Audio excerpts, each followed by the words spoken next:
अरविंद केजरीवाल के खिलाफ ईडी को बड़ी सफलता हाथ लगी है और ऐसे वक्त में जब सुप्रीम कोर्ट में अरविंद केजरीवाल अपनी गिरफ्तारी को अवैध बता रहे हैं और चुनाव के लिए अंतरिम जमानत लेने की कोशिश कर रहे हैं, ठीक उसी वक्त ईडी के हाथ शराब घोटाले का वो गुर्गा लग गया जो कैश लेकर दूसरे तरफ पहुंचाता था। मतलब शराब मंडली का कैश कुरियर। ईडी ने दिल्ली के एक कैश कुरियर विनोद चौहान को गिरफ्तार कर आम आदमी पार्टी में तहलका मचा दिया, क्योंकि यही वो शख्स है जो साउथ ग्रुप से कथित रिश्वत कैश में लेकर उसे गोवा में आम आदमी पार्टी के पदाधिकारियों को चुनाव खर्च के लिए पहुंचाया करता था। ये गिरफ्तारी ऐसे समय में हुई है जब ईडी दिल्ली के मुख्यमंत्री अरविंद केजरीवाल और तेलंगाना के पूर्व मुख्यमंत्री के चंद्रशेखर राव की बेटी की कविता के खिलाफ चार्जशीट दाखिल करने वाली है। ईडी की ओर से इस मामले में 18वीं गिरफ्तारी दिल्ली के मुख्यमंत्री अरविंद केजरीवाल, उनकी पार्टी के सहयोगी और पूर्व उप मुख्यमंत्री मनीष सिसोदिया, बीआरएस के नेता, तेलंगाना के पूर्व मुख्यमंत्री के चंद्रशेखर राव की बेटी की कविता और कई शराब व्यवसायियों और अन्य के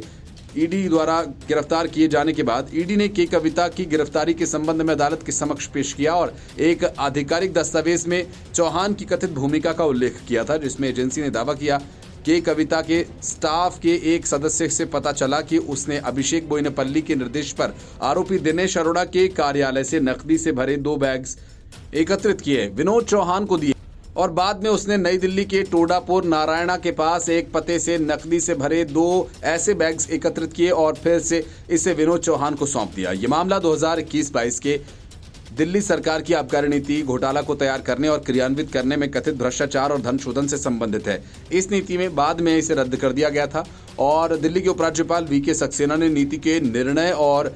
कार्यान्वयन कथित अनियमितताओं की केंद्रीय अन्वेषण ब्यूरो सीबीआई से जांच की सिफारिश की थी। बाद में ईडी ने धन शोध निवारण अधिनियम के तहत एक मामला दर्ज किया था और इस मामले में गिरफ्तार किए गए आम आदमी पार्टी के सांसद संजय सिंह को कोर्ट से जमानत मिल गई थी। सुप्रीम कोर्ट में दिल्ली के मुख्यमंत्री अरविंद केजरीवाल की इस याचिका पर सुनवाई हो रही है। इस याचिका में दिल्ली के सीएम अरविंद केजरीवाल ने अपनी गिरफ्तारी को चुनौती दी है। दिल्ली हाई कोर्ट इस याचिका को पहले ही खारिज कर चुकी है।